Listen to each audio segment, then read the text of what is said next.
Muy buenas noches, bienvenidos. Soy Paola Pejovés y el día de hoy voy a reemplazar a Maite Vizcarra. Vamos a hablar de desnutrición crónica infantil en menores de 5 años, un problema que afecta a muchos niños en nuestro país de todo estrato social y de todas las regiones. Un problema que afecta su desarrollo, su crecimiento y también su desarrollo intelectual. La pregunta es si se puede hacer algo, ¿no? ¿Cuáles son las soluciones que da el gobierno? Todo esto lo vamos a plantear en el programa de hoy. Bienvenidos en Pensando en el Perú.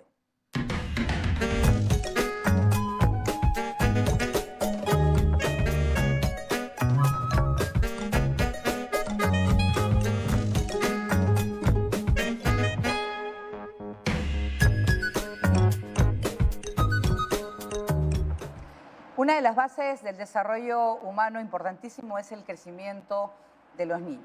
Vamos a hablar, pues, por qué hay la desnutrición crónica en el Perú. Vamos a saludar a nuestras invitadas. Es Karim Jacqueline Pardo Ruiz, viceministra de Salud Pública del MINSA. También tenemos a Ariela Luna Flores, miembro de Coopera Infancia y exministra de Desarrollo e Inclusión Social. A María Elena Ugaz. Ella es oficial de Nutrición y Desarrollo Infantil Temprano de UNICEF, y Henry Torres Fuentes Rivera, subdirector de Acción contra el Hambre. Vamos a poder hablar con todos ustedes cuál es la situación realmente de la desnutrición, que hay que separar también que desnutrición no es lo mismo que anemia y no necesariamente lo tienen los niños. Pero antes de empezar con el análisis, vamos a conocer los datos exactos de la situación de la desnutrición en el Perú. Veamos. Se trata de una enfermedad relacionada con más de la mitad de los casos de mortalidad infantil que ocurren en nuestro país. En el año 2022, la desnutrición crónica afectó al 11,7% de las niñas y niños menores de 5 años de edad en el Perú, cifra mayor en 0,2 puntos porcentuales más que en lo registrado en el 2021, según el Instituto Nacional de Estadística e Informática, INEI. Según la OMS, la desnutrición incluye a la emaciación, una forma de malnutrición que provoca una delgadez y debilidad extrema en los niños. También cuando hay deficiencia de vitaminas o minerales, sobrepeso y obesidad. En nuestro país, el INEI indica que los porcentajes más altos de desnutrición se registran en Huancavelica, Loreto y Amazonas. Los que presentaron menor incidencia son Tacna con 2,8% y Moquegua con 2,9%. Según la encuesta demográfica y de salud familiar ENDES 2022, esta desnutrición se da en hogares que no tratan el agua que beben, tienen madres con desnutrición y madres sin nivel educativo. La prevalencia de esta deficiencia alcanzó al 7,1% de los niños que residen en el área urbana y al 23,9% de este grupo poblacional del área rural. La desnutrición causa estragos no solamente físicos, sino que también a nivel intelectual. A pesar que nuestro país ha mostrado avances, aún persisten inequidades a nivel regional y en zonas de pobreza, lo que exige la continuidad en las acciones destinadas a disminuir estas brechas.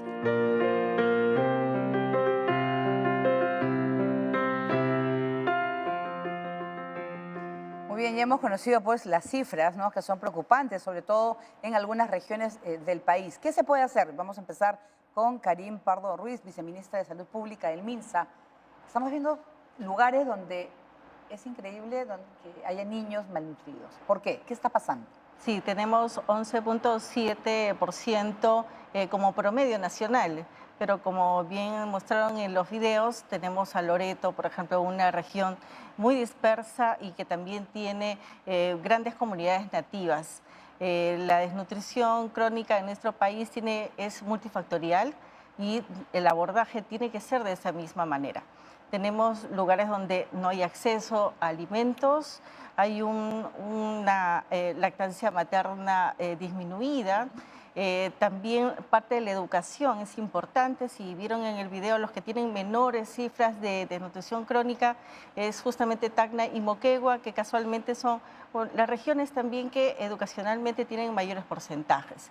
En realidad son muchos factores lo que define, pero la parte del acceso, la educación y el mantener ciertas estrategias familiares, comunitarias, es parte de las causas de este gran problema que tenemos. También vamos ahora con Ariela Luna, que es exministra pues, de Desarrollo e Inclusión Social y miembro de Coopera Infancia. Ariela, ¿Por qué pasa? ¿Por qué hay niños malnutridos en el Perú? Un país maravilloso con tantos productos, ¿no? Uno se diría, tenemos hasta el mejor restaurante del mundo y tenemos niños malnutridos. Bueno, esas son las contradicciones de la vida, ¿no? Pero creo que es importante aclarar, la desnutrición crónica infantil tiene que ver con alimentos, pero no totalmente. Cuando un niño nace con 3 kilos, cuando tenemos un niño todo el mundo pregunta, ¿cuánto pesó? ¿Cuánto talla tiene? Tanto. Y cada mes vamos viendo que va subiendo de peso. Y cada mes lo llevamos al pediatra o al control de niños. Entonces, de repente, en el Perú, 11.7 niños, 23% en Huancavelica, en algún momento, 4 meses, 5 meses, se quedan y ya no crecen. Y no ganan peso. ¿Por qué pasa esto? La mayor cantidad de veces porque tienen diarreas y porque tienen infecciones respiratorias. Todos los que somos mamás sabemos que un niño pequeñito, si tiene una diarrea, se puede bajar de peso en 2, 3 días. Entonces, hay que trabajar el tema de diarrea e infecciones respiratorias, como decía la viceministra, es un tema multifactorial que se presenta sobre todo en el primer año. Y para prevenir la desnutrición crónica hay que ir a la gestación. Una madre bien nutrida, con buenos nutrientes, que está saludable, va a dar un niño que debe nacer en su tiempo, no debe ser prematuro y no debe tener bajo peso y debe crecer adecuadamente. Entonces, la desnutrición crónica infantil es el retardo del crecimiento, ¿sí? Más que lo que decía Karin también es bien importante, la lactancia materna exclusiva es clave. Solamente la mitad de mujeres dan. Claro, pero con mujeres bien alimentadas también. O sea, tiene que ser, no, la naturaleza sabe. Ajá. La naturaleza, una mujer puede estar desnutrida y da buena leche. ¿Sí? Eso sí es, la naturaleza es así. Y la naturaleza es maravillosa. Las mujeres, por ejemplo, que tienen niños prematuros, tienen leche para sus niños prematuros, diferente a la leche de un niño a término, etc. Entonces, sí es bien importante centrar la atención en los 1000 primeros días, gestación y el primer año de vida. Muy bien. María Elena, ¿cómo está el Perú a niveles de desnutrición comparado con países de América Latina o de Sudamérica? Sí, esta es una problemática que afecta a toda la región de América Latina y el Caribe, ¿no? Y dos regiones que tienen más desnutrición crónica infantil es Ecuador y Guatemala, ¿no? Ecuador más o menos está en 25%, Guatemala está en 43%, y están también, igual que Perú, en un esfuerzo de reducir. Inclusive Perú todavía sigue siendo un ejemplo de cómo hemos logrado la reducción de la desnutrición crónica. Realmente entre el año 2008 hasta el 2017 hemos bajado 15 puntos porcentuales la desnutrición crónica. Y sí es verdad que en los últimos 5 años tenemos un ligero estancamiento, que es algo que sí justamente ahora tenemos que comenzar a mirar cómo reforzamos las intervenciones multisectoriales, ¿no? Que esta mirada más amplia, multidimensional también. Por eso es muy importante acá un mensaje clave, que tiene que monitorearse el crecimiento, es decir, el peso y la talla de los niños mensualmente en el primer año de vida. Está establecido de acuerdo a la norma del Ministerio de Salud y es muy importante que los padres lleven a los niños al establecimiento de salud para ver en qué momento, si en algún momento comienza el niño a retrasar su crecimiento y está ya indicando que algo no está yendo en el entorno del hogar. Puede ser a partir de los 6 meses que empiezan ya con los alimentos.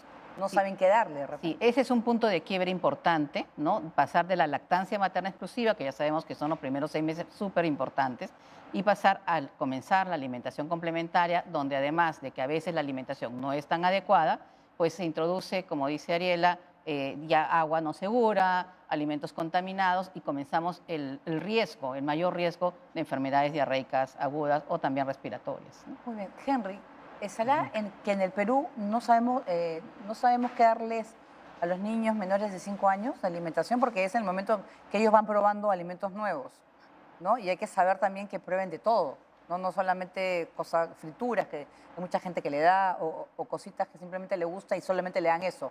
¿Qué hacer para poder evitar niños malnutridos? Digamos, una oportunidad que se tiene es que con los niños los estás modelando, ¿no? Entonces, todas las prácticas, buenas prácticas que tú le puedas imprimir al niño las va a ir conservando de manera más secuencial mientras va creciendo. Sin embargo, quisiera también recalcar que el tema de la alimentación o el tema del retardo de crecimiento o desnutrición crónica infantil, hay alertas que se van generando, ¿no? Hay alertas como, por ejemplo, la disminución de peso. Cuando hay una mala alimentación, no es que deje de crecer el niño, sino hay una alerta de que el peso se puede tener un estancamiento y que a la larga, obviamente, el cuerpo se va condicionando a ese peso. Entonces ahí ya estamos hablando de desnutrición crónica o retardo de crecimiento. Es un tema, digamos, que ya avisado antes, ¿no? Y para eso tener claro de que tú tienes 3 etapas de crecimiento importantes.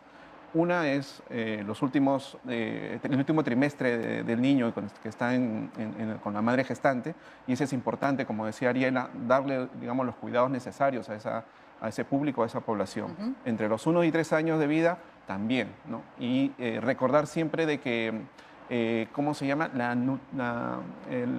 La apariencia física, que puede ser la talla, en realidad te esconde otros procesos que son desarrollo infantil temprano que puede estar estancado en ese niño, ¿no? Claro. O sea, no solo es la apariencia, ¿no? La contextura física. No, porque pueden decir, es pequeñito porque sus padres también son pequeñitos. No necesariamente. Hasta los 3 años todos los niños deberían tener un patrón de crecimiento muy similar. Muy similar, sí. Y después de eso ya viene una etapa, digamos, en donde hay impresión de la genética, de la ¿Y raza. un niño gordito, un bebé gordito, también puede estar desnutrido? ¿O no Claro, necesariamente? claro, porque de nutrición crónica infantil estamos hablando de la relación de la talla para la edad, No del peso. no del peso. No, el peso. El peso son las primeras alertas, ¿no? Si el peso se empieza a reducir, a reducir, sí, pues reducir sería grave, pero a estancar en el tiempo del niño de los 8 meses, 9 meses, ves que no gana mucho peso, ahí es una alerta. No, y además vemos, por ejemplo, Karim, sobre los niños, y hay que estar pendientes y hay que ir al médico, ¿no? Lo bueno que es, por eso es importante ir al pediatra, llevar al bebé y el pediatra le va a decir, mira, está bajo de peso, tienes que darle mejor alimentación. Y eso a veces es lo que no hacen. Para empezar, no necesitamos solo un pediatra para poder evaluar a nuestros niños. Incluso, primero la evaluación es desde la madre gestante, eso no hay que olvidarlo. Desde que el bebé ya está en el vientre de la mamá, tenemos que ir haciendo las evaluaciones. Y como Henry comenta, son los últimos 3 meses claves para ver cómo va a salir nuestro producto, que es nuestro bebé. Y el primer control de crecimiento y desarrollo es justamente realizada en todos los establecimientos de salud del país, públicos, pero también privados, o de salud, o de las Fuerzas Armadas o policiales. Pero todos nuestros establecimientos del país están listos para hacer la evaluación y el acompañamiento a este crecimiento y desarrollo del niño. El crecimiento, la talla es importante, pero también el lado cognitivo del niño, cómo está, si reconoce, si escucha, va para la derecha, si se mueve, si logra sentarse correctamente. Son pequeños ejercicios que se hace que ya nos va dando una alerta de cómo está el desarrollo del niño, no solamente en crecimiento en talla, en peso, que es importante, sino también otros elementos que nos va diciendo si ese niño sí realmente se está desarrollando. Y ahí se hacen varios controles, entre ellos también el control de la anemia, también la consejería, que es importantísimo, cómo dar de lactar adecuadamente, las veces que hay que darle de lactar, y cómo va a ser ese proceso de pase entre la lactancia materna y la ablactancia, que es lo que llamamos los primeros sabores que va a sentir el bebé. Así es. Vamos nosotros pues a hacer una pausa y vamos a regresar con ese interesante tema. Volvemos.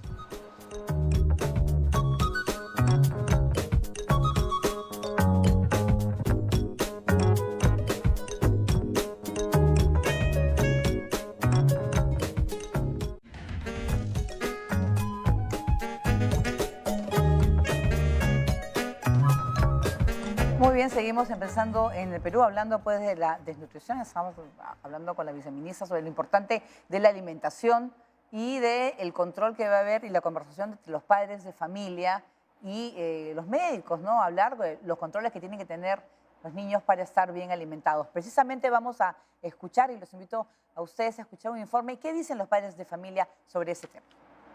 Los alimentos, qué ricos son.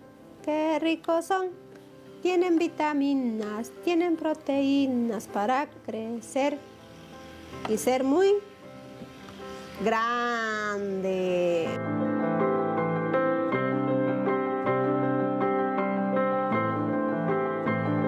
Mi nombre es Claudelina Tafur, y él es mi esposito Zenón, mi hijita Rebeca, y también tengo otra hijita que es mayor, que tiene 4 añitos. Con mi esposo nos preocupó mucho porque por su condición que tiene síndrome Down, nos dijeron que era más complicado que suba sus defensas. Nos fuimos a pedir ayuda, información que nos ayuden, y nos fuimos a la ollita común.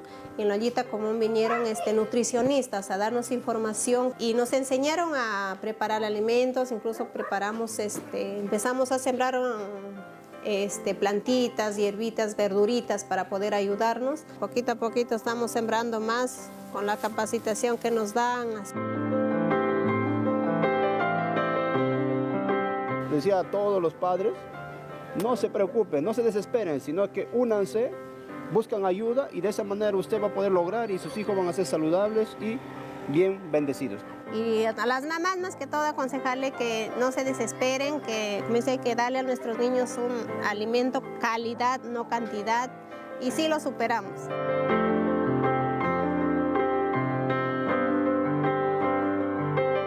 Los niños de hoy van a ser mejores ciudadanos, va a ser orgullo de nuestro distrito. ¿Cómo puedo cambiar mi sociedad? Lo voy a hacerlo. O sea, como te digo, como ahí nos daba charla, ¿para qué era importante la nutrición? Eran para la neurona, pues, ¿no? Y también los masajes motora fina, motora gruesa. Esas cosas, para que sea más inteligente ella. Y mi hija es linda. A mí me enseña ahora.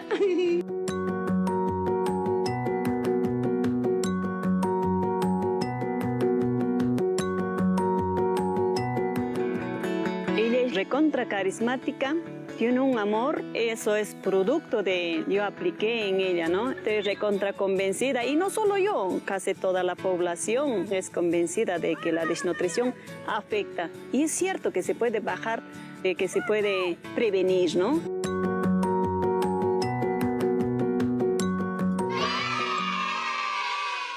Muy bien, estamos viendo ejemplos positivos, ¿no? Que sí se puede lograr ese cambio. Ariela, estabas viendo en el video, ¿no? En los cuales casos que realmente pues han cambiado, ¿no? Que los padres aprenden a enseñar, a darles alimentos adecuados a sus bebés. Sí, sí. Además se emociona ver el video. Conocí a los niños que salen en el video, y ese video es después de 10 años, 15 años, cómo es su vida ahora. Señal que se puede hacer. Perú es reconocido en el mundo como un país que ha bajado mucho la desnutrición crónica. ¿Cómo se logró? Todos los que estamos acá estuvimos. ¿Cómo se logró? Controlando la gestación, dándole a la mamá su hierro, su consejería, alimentándola a que se alimente bien, cuando nazca, que tenga un parto limpio, y controlando su peso y su talla durante el primer año. El primer año es clave, 1000 días. Después ya hay otras medidas, pero acá es 1000 días, y lo más importante, el otro alimento, es el amor. Un niño tiene que ser bien recibido, un niño tiene que ser querido. Querido. Yo siempre digo, hay dos alimentos. El alimento de la sangrecita, el hígado, la papilla, la papa María, la leche, y el amor, el apego seguro, el amor. El niño tiene que tener a alguien que lo quiera.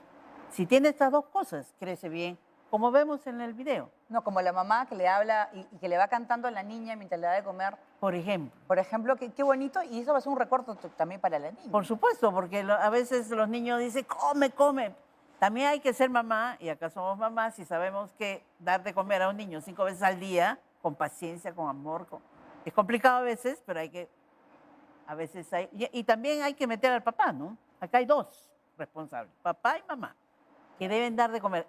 El momento de la comida tiene que ser un momento alegre, tiene que ser un momento que el niño quiera hacer. Y en familia también es importante. En familia, y también que el niño coma por él solo, que se ensucie, que pruebe las texturas, que elija él qué quiere, se le da varias cosas. O sea, la alimentación tiene que ser un momento alegre, no es un momento, pues, ya, el niño come, antes nos sentaban, ¿no? Los niños en una mesa, los adultos en la otra, claro. Los niños no hablan, no. El niño puede hablar, puede jugar, debe hacerlo además. Eso le va a permitir ser un niño feliz, que es lo que queremos. No, claro, y además con buenos productos, ¿no? Estábamos comentando contigo también que tiene que ser, a veces, lo de las lentejas, que hay un mito, tendrías que comerte 1 kilo de lentejas y hay que comer realmente vísceras, ¿no? Hay vísceras muy buenas, y felizmente la comida peruana tiene eso, sangrecita, hígado, vaso, pulmón. Hay formas de hacerlas que son ricas, sangrecita todos sabemos, Supongamos yo tengo un niño menor de 6 meses, quiero empezar su alimentación, compro un hígado de pollo una vez a la semana, me va a costar muy poco y le pongo todos los días su hígado 3 veces por semana. Con papita La alimentación amarilla. tiene que tener colores también, colores, color amarillo, color verde, el hígado de pollo tiene que tener variedad. Variedad. María Elena, para los niños, ¿no? Sobre todo hacerle Así la es. imaginación que deben tener los padres para poder alimentarlos y sobre todo evitar la desnutrición y la anemia también. Sí, acá hay algo bien interesante, es que si bien es cierto, es muy importante que vayan a los controles de crecimiento y desarrollo, ¿no? Periódicamente, que no falten, ¿no? Pero no podemos quedarnos solo en los servicios de salud.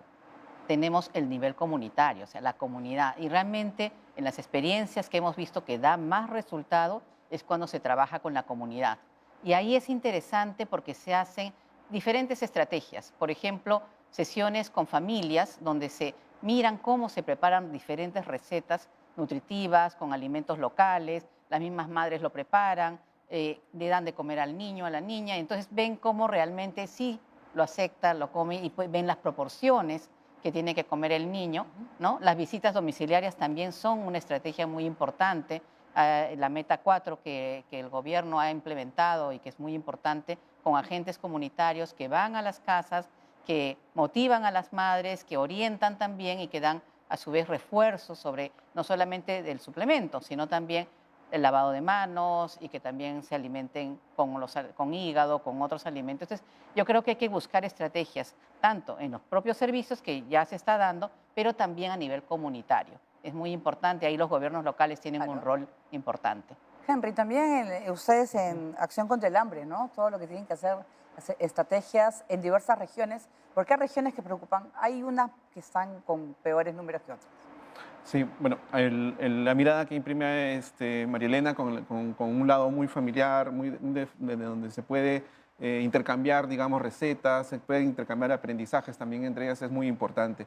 Pero también quisiera recalcar lo que mencionaba del aspecto más comunitario, del aspecto más público. Ahí tiene que ver ya mucho el rol que pueden jugar actores alrededor de esa comunidad. Municipios locales, gobiernos locales, el mismo establecimiento de salud conectado con esto, los propios servicios del Estado, llámense juntos, digamos que hasta los ministerios de Agricultura, porque se pueden ir con las madres en una consejería, pueden saber qué darles, pero de repente, si hablamos de zonas de sierra, no tienen la producción de ese alimento, o si estamos hablando de zonas urbanas, no tienen la capacidad adquisitiva para poder comprar lo que se menciona en la consejería. Entonces, en la desnutrición crónica sí es una mirada que tiene que ver una parte alimentaria, una parte del acceso a alimentos, pero otra parte donde tenemos que imprimir cómo hacemos para que accedan a esos alimentos, ¿no? Y ahí el rol de los gobiernos locales, de ser un poco la orquesta, el maestro de orquesta, es fundamental. Para eso tiene que tener un compromiso. Nuestras experiencias pasan un poco en ese sentido. Cuando hemos desarrollado proyectos desde Acción contra el Hambre en la zona de Vilcahuamán, hemos tenido reducciones importantes del 10-15% de anemia, perdón, de desnutrición crónica, como lo muestra el video. El mensaje es este: sí se puede revertir, y también hay un compromiso importante de las familias, ¿no? Porque a las familias, cuando tú le hablas de desnutrición, le hablas de anemia, a veces son conceptos medios abstractos, ¿no? No, es anemia, ¿no? O es desnutrición, pero cuando ya le hablas que eso está conectado con el desarrollo infantil temprano, que estás comprometiendo el futuro del niño, digamos, genera más compromiso también de la propia familia, ¿no? Eso es un valor muy importante que también hay que mover, como mencionaba también Ariela, el amor, claro, y la alimentación, ¿no? Así es, doctora. ¿Cuál es la coordinación que hace el MINSA con los gobiernos locales, ¿no? Con las autoridades? ¿Cómo hacen? Primero permíteme felicitar y saludar a Claudina, a Olga, a Claudia por haber apostado por sus hijos, sus hijas, y que están ahora muy bellos. Un tema importante que hace el Ministerio de Salud junto con los demás ministerios, como Inclusión Social, también el Ministerio de la Mujer, de la Producción, de Educación, es llegar a los gobiernos locales a través de todas nuestras redes, tanto las geresas de salud, diresas de salud y todos nuestros establecimientos, pero todo el sector en realidad. Nosotros llegamos a todo el sector privado, público. Y en ese sentido también es importante indicar que se suman otras estrategias para tener el buen desarrollo, como son las vacunas. Tenemos 18 vacunas en las cuales la primera es ni bien nace, entonces empezamos todo un ciclo de vacunas que deben ser colocadas a nuestros niños en determinados momentos a través de nuestro calendario. Y eso permite también para evitar algunas diarreas, evitar también neumonías y otro sinfín de enfermedades, por supuesto, como polio, sarampión y demás. Pero es parte del complemento, es el desarrollo del niño, el amor, la alimentación, el juego. Qué importante que es el juego. Todo niño aprende diariamente, constantemente a través del juego. Y si está sumado del amor, como decía Ariela, se va completando esa integralidad en la cual debemos actuar para que nuestros niños se vayan desarrollando. Yo quiero destacar, y a mí me ha encantado ese complemento que es el amor, ¿no? Porque yo sí creo que con el amor se puede lograr muchas cosas. Y es sobre todo esa unión familiar que tiene que haber al momento de la alimentación, es donde aprenden, y los niños también ven que sus papás comen, ellos van a querer hacerlo. ¿No es cierto, Ariela? Es importantísimo, ¿no? No, sí, ahí hay que remarcar el rol de papá y mamá. O sea, y no solos, ¿no? O sea, estar alguien con ellos, conversar. Sí, hay que conversar con... Yo siempre pienso, uno de los derechos más importantes de un niño o una niña es que le respondan. Que respondan al llanto, que respondan a su pregunta, que respondan a lo que él quiere. Porque somos nosotros los adultos responsables de ellos y debemos acompañarlos. Y la otra figura que siempre uso es una cancha de squash. El squash está totalmente cerrado, no puede salir. Los papás y mamás somos la contención, o sea, puede pasar algo, puede haber un ruido muy fuerte, el niño se asusta, estamos para contenerlos. Contenerlos y contenerlos con afecto. Y ese es un rol importantísimo porque va a desarrollar sus emociones, que son tan importantes como los kilos o la talla que gane. Entonces, el niño es integral, siempre es integral. Y el amor es súper importante. Y yo quiero, por enésima vez, decir que el rol del papá es bien importante. Sí. El rol del papá y la mamá. El papá siempre lo excluimos, ¿no? Hablamos en femenino nomás. Crianza compartida, porque son crianza compartida, juego compartido. Los papás deben llegar y quitarse el terno y tirarse al piso. ¿No es cierto? A jugar con sus hijos. Yo también estoy de acuerdo con eso. Así tiene que ser la familia. La familia, y lo dejamos acá, sería pues con amor, con mucho cariño y cuidado a nuestros hijos podemos pues alimentarlos de una manera mejor y evitar la malnutrición. Bien, hacemos una pausa y vamos a regresar con mucha más.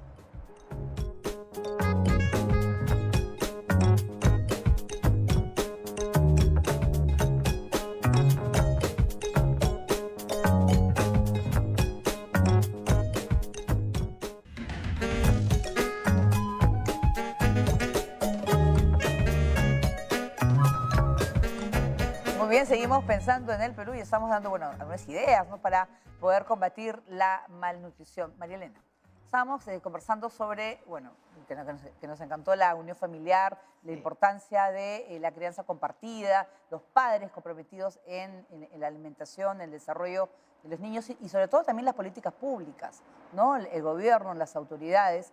Todos juntos podemos, creo, luchar contra la malnutrición. Sí, acá es muy importante porque, como hemos mencionado, esta integralidad del desarrollo es fundamental. La nutrición es un pilar, definitivamente, la salud es otro pilar, pero también todo este tema de amor, de afecto, de juego, interacción, porque, digamos, hablamos también del desarrollo emocional del niño. Y el desarrollo emocional implica la seguridad que tenga el niño en el cuidador, o sea, en su papá, en su mamá, la seguridad que él tenga, y eso le da una seguridad y una solidez al niño de tener una buena autoestima, de ir explorando. Por ejemplo, muchas veces tenemos niños que no se quieren despegar del papá y la mamá, pero otros que ya comienzan a alejarse, a separarse porque sienten seguridad que va a estar ahí, ¿no? Entonces, cómo respondemos a esa seguridad también de los niños es muy importante.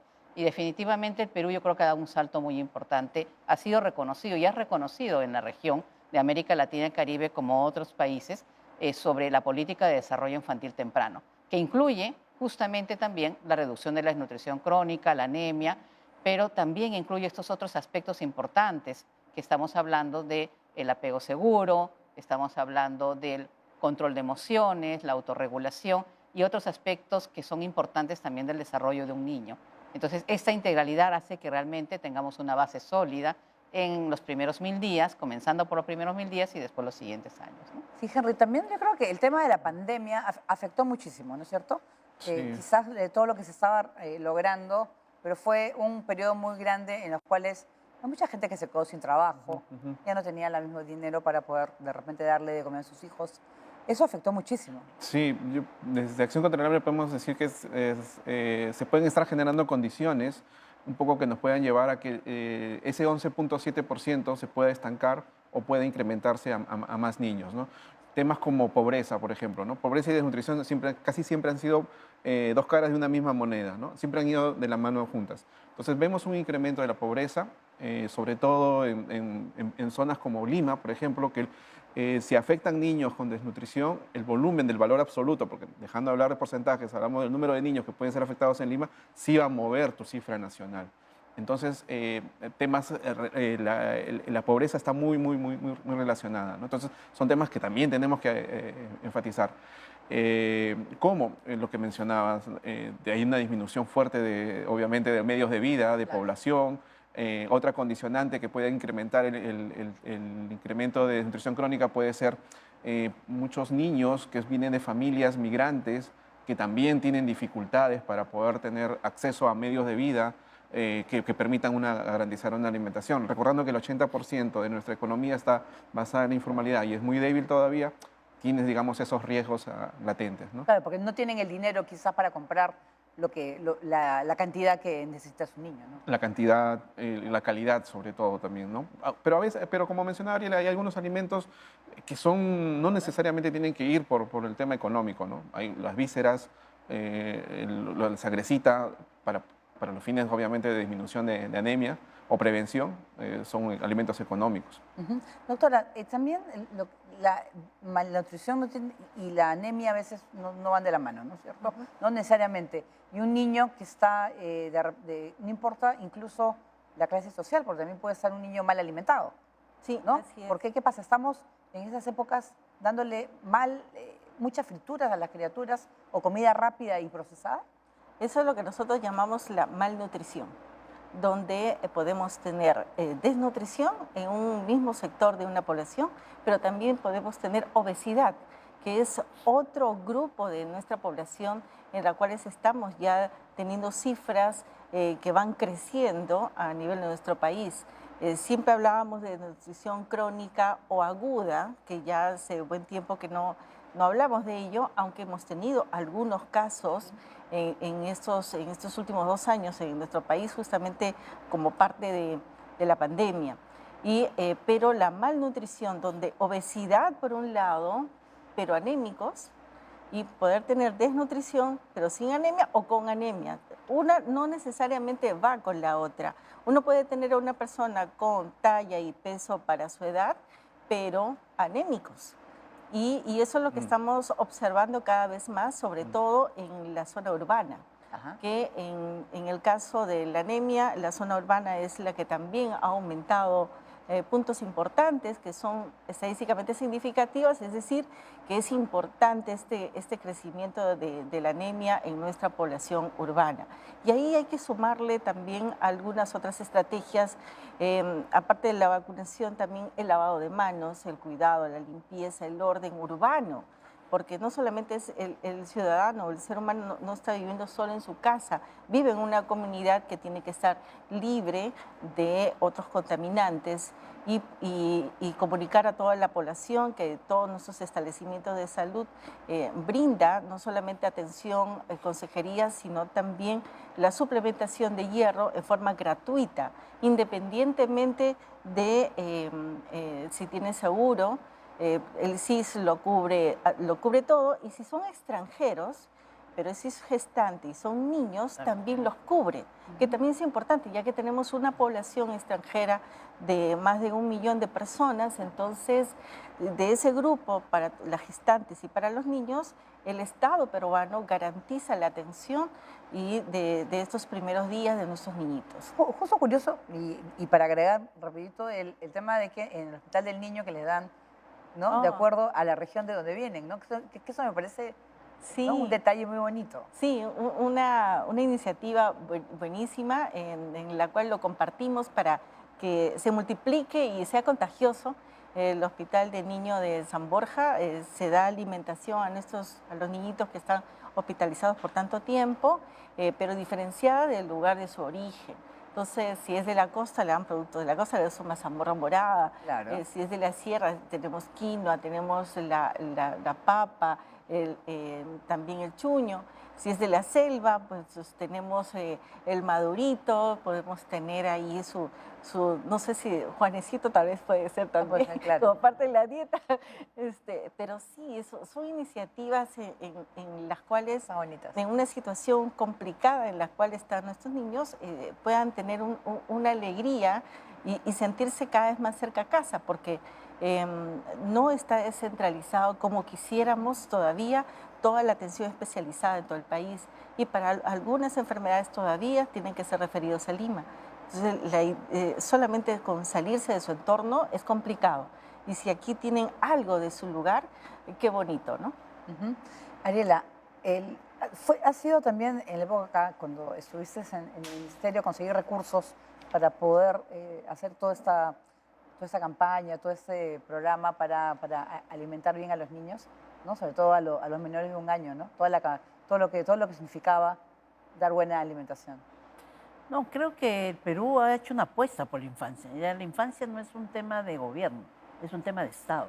Hace muchos años. El Perú apostó mucho por eso. En 2008 se crean los programas presupuestales. Me parece que en ese momento tenían 1.000 millones, hoy tienen muchísimo más. Se ha duplicado, triplicado la cantidad. Obviamente siempre falta, ¿no? Porque ahora sobre todo que la pobreza ha subido en Lima y en las zonas urbanas, falta mucho probablemente. Pero no, el Perú ha hecho una apuesta por eso y se ha logrado una alianza muy importante. Hay experiencias maravillosas. Por ejemplo, me acuerdo del alcalde de Huamanguilla, de Ayacucho, que es muy conocido. Él vio que las señoras no tenían dónde conseguir sangrecita, entonces él mandaba a comprar. Huamanguilla es una ciudad, un distrito en Huamanga, en Ayacucho, chiquito, me parece que son 10.000 habitantes. Iba a comprar la sangre en Huamanga, en la ciudad, traía, las señoras la limpiaban, la cocinaban y la embolsaban, ponían en bolsitas, y cuando uno iba a su control de niños sano a vacunarse, le entregaba su bolsita de sangre ya cocida para que el niño pueda comer. Tenía todo listo. Entonces, fue tan exitoso que creó su tiendita, donde además ponía los productos de Produce, pescado, etcétera, y generó un cambio realmente. Y en esa comunidad, la desnutrición crónica y la anemia bajaron tremendamente. Sí. Y otro tema fundamental en esa experiencia fue el tema de la consejería. Tenían un enfermero espectacular que explicaba la consejería. Es que eso es importante. Maravilloso. En el idioma, claro, y con palabras, ligando, por ejemplo, el crecimiento del niño a la agricultura, ¿no? Entonces, eso es súper importante. La consejería es algo absolutamente importante. La información buena y calificada es importante. Mira, esta información como la que estamos teniendo hoy en el programa. Vamos a hacer una pausa y vamos a regresar con mucho más. Pensando en el Perú.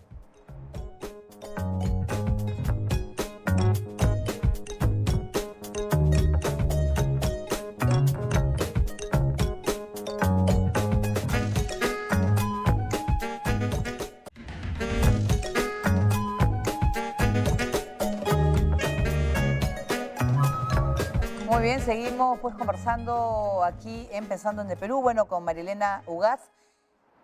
Estábamos hablando sobre cómo participar las autoridades, qué importante las municipalidades, gobiernos regionales, cómo hacerlos pues para que también formen parte de esta lucha contra la desnutrición. Sí, yo creo que acá es muy importante un mensaje muy claro a los gobiernos regionales, a los gobernadores y a los alcaldes, porque acá hay que ponerlo en la cabeza. O sea, ellos tienen que liderar el tema, ¿no? Y además eso puede hacer que justamente convoquen a otros actores, a salud, educación, agricultura, agua y saneamiento, ¿no? Y todos los programas sociales. Entonces, es importante que ellos lo encabecen. Un plan de acción, que analicen cuál es la situación en su territorio, hagan una estrategia concreta, con responsabilidades, con presupuesto y con monitoreo, para que logren realmente el resultado. Entonces, es muy importante pueden cambiar la vida de 2 o 3 cortes de niños, de grupos de niños. Claro. Si es que comienzan bien, están comenzando su gestión, yo creo que es muy importante que no lo deleguen. No digo que no trabajen con sus equipos técnicos, pero que ellos encabecen esto es muy importante. No, claro, y además a nivel, no sé, pues vecinal, poder juntarlos e información, que es lo que hemos estado hablando, ¿no? Así es. Información es fundamental y hay buena información en este momento. Eso es lo bueno que tenemos en el país y también información a nivel distrital. Entonces pueden hacer un mapa muy claro de dónde son las zonas más críticas y cómo desarrollar diferentes estrategias. Dónde es necesario, por ejemplo, todo el tema de agua y saneamiento también, ¿no? Donde tiene que impulsar mucho más el tema de agricultura, el acceso a alimentos adecuados, nutritivos y buscar diferentes estrategias que realmente mejoren este abordaje integral. Henry, ¿tú qué piensas que puede ser una solución? Ya estamos viendo ya futuro, ¿no? Para poder solucionar. Yo quería aprovechar nomás lo que me hacía recordar Ariela del trabajo en Huamanguía, en Huantas. Un saludo a Roger, que es el enfermero de esa zona. Es un lujo, de verdad. Quisiera que puedas él también exportar más las formas como hace la consejería y todo lo que explicaba Ariela. Sí, el rol de los gobiernos locales es fundamental, sobre todo cuando estamos hablando de 11.7% de desnutrición crónica. Está muy focalizada, no es que estemos hablando de grandes macizos, digamos, ¿no? Entonces, ahí el rol de los gobiernos locales es fundamental por varios aspectos. Como decía Mariela, creo que hay soluciones que no pasan tanto por salud o por nutrición. Entonces, ¿como cuáles? El tema acceso a agua, ¿no? El acceso al agua tiene un rol fundamental, sobre todo en zonas rurales, el gobierno local. ¿Cómo impulsa eso para no solamente dejarlo que es su rol? Las ADMASAs juegan un rol importante para vigilar la calidad del agua. No solamente es tener el sistema de agua, sino que pueda proveer de una calidad suficiente de cloro o potable que estamos hablando para que pueda continuarse, digamos, con la alimentación. 2 es el tema de nuevas masculinidades, ¿no? Ya ha salido acá en el conversatorio, la participación del padre es fundamental. Más allá de la alimentación, es que el padre pueda también tener ejemplos y él mismo llevar a los niños a los establecimientos, servicios de salud, enterarse de esa alimentación, él mismo recibir la consejería, serían 2 temas importantes. Y uno clave es medios de vida. En zona urbana, promoción del empleo y emprendimiento. En zona rural, mover más los aspectos productivos, tanto para autoconsumo, para comercialización. Entonces son aspectos que de repente desde el centro de salud no tienen el manejo, porque obviamente no es su sector, pero sí desde el gobierno local, en una mesa compartida y de trabajo, cada uno va asumiendo, digamos, su competencia y ven que apunta a un solo norte, que es disminución del estado nutricional. Por barrios se pueden ir uniendo, ¿no? Para conversar del tema, eso sería importantísimo, ¿no? Yo creo que es la información.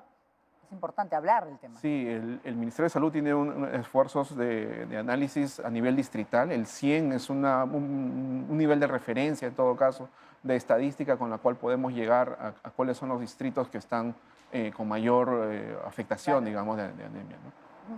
Ariela, también, ¿qué se puede hacer? O sea, bueno, se está avanzando, pero falta más. Bueno, una cosa que hay que resaltar, un tema que hay que resaltar es que la intervención, como se decía al inicio, es multifactorial. O sea, el niño debe recibir todo lo que tiene que recibir un niño. Cuando nace, tiene que tener un buen parto, tiene que tener su madre un buen embarazo y él tiene que tener unos buenos primeros 1000 días, después sus 8000 días. Pero también tiene que tener un entorno. El entorno es súper importante. Un entorno con agua, acceso a saneamiento, que es súper importante, como decía Henry, la manipulación del agua es súper importante. Una casa libre de humo. Muchas veces estamos en casas y tenemos cocinas a leña que producen infecciones respiratorias y hasta el piso liso se ha descubierto que reduce la desnutrición crónica. Y vacunación también. Importante. Obviamente, vacunación, control del niño sano, todo el tema que hemos hablado del afecto y del amor. Pero también esto es un tema que va más allá, o sea, la desnutrición crónica está ligada a pobreza. Huancavelica hoy tiene 23.9, pero el 2007 tenía 60%. De cada 100 huancavelicanos niños, 60 tenía. Hoy es 23. Huancavelica es un ejemplo de éxito. Lo que pasa es que Huancavelica es una de las regiones más pobres del Perú, junto con otras, ¿no? Pero en este caso Huancavelica. O sea, falta más. Tiene. Falta un Moquegua es cosas. mucho más urbano, Claro. tiene más empresas, más producción y se ve clarísimo. 2.8 contra 23.9. Entonces sí, el entorno es súper importante. El entorno, el empleo el acceso a una vida tranquila también. Si los padres están muy nerviosos porque no tienen chamba o no tienen trabajo, sale la mamá, sale el papá, ¿quién cuida a ese niño? Claro. Entonces, el entorno influye muchísimo y también influye en su desarrollo infantil. ¿Y en la escuela también? Ya, pero solamente déjame terminar de hablar del entorno. El entorno, el hogar tiene que ser pacífico. Un niño que vive en una casa con violencia de género, donde a la mamá le pegan, va a ser afectado. Y probablemente su cuidado sea menor y va a tener probablemente desnutrición crónica. Eso ya se sabe. Y va a tener un desarrollo infantil no adecuado. En la escuela, clave. Pero uno tiene que llegar a la escuela ya sin haber tenido desnutrición y sin haber tenido anemia, con un buen desarrollo infantil. O sea, la escuela ya tiene otro rol. La escuela, lo que tenemos que al inicio, y eso es un tema que hay que, como decía María Elena, ponerlo en la cabeza de todos, los peruanos y peruanas, es que un niño nace hoy en la ciudad más pobre de Huancavelica y tiene las mismas capacidades que un niño que nació en la ciudad del país más rico del mundo. Si tiene 3,5 kilos, mide lo mismo. Pero el entorno va a hacer que él pierda sus capacidades en un lado y en el otro lado se preserve. Entonces el mensaje fundamental es preservemos capacidades. Así de importante es el tema para el país. Claro. Es un indicador económico, la desnutrición y la anemia. Como decía Karin, ¿no? O sea, la viceministra. O sea, economía no lo puede ver solamente como un tema, eso es de infancia. Pues no. Si nuestra infancia no desarrolla, vamos a tener problemas después. No, claro, y además, Karin, es el tema para la educación, tan importante, ¿no? Quieres niños que destaquen, ¿no? Que puedan estudiar, que puedan, mira, incluso hasta en el deporte, ¿no? Claro. Hasta los jugadores tienen diferencias por el tema de alimentación frente a otros países. Sí, podemos resumir en un niño feliz, en un niño fuerte, grande e inteligente. Eso es lo que podemos resumir y sobre todo estable para poder seguir desarrollándose como familia y también desarrollando como parte importante como un ciudadano peruano. Y quisiera terminar también resaltando las políticas de Estado como gobierno, en la cual tenemos varias iniciativas en las cuales nos unen a varios sectores también.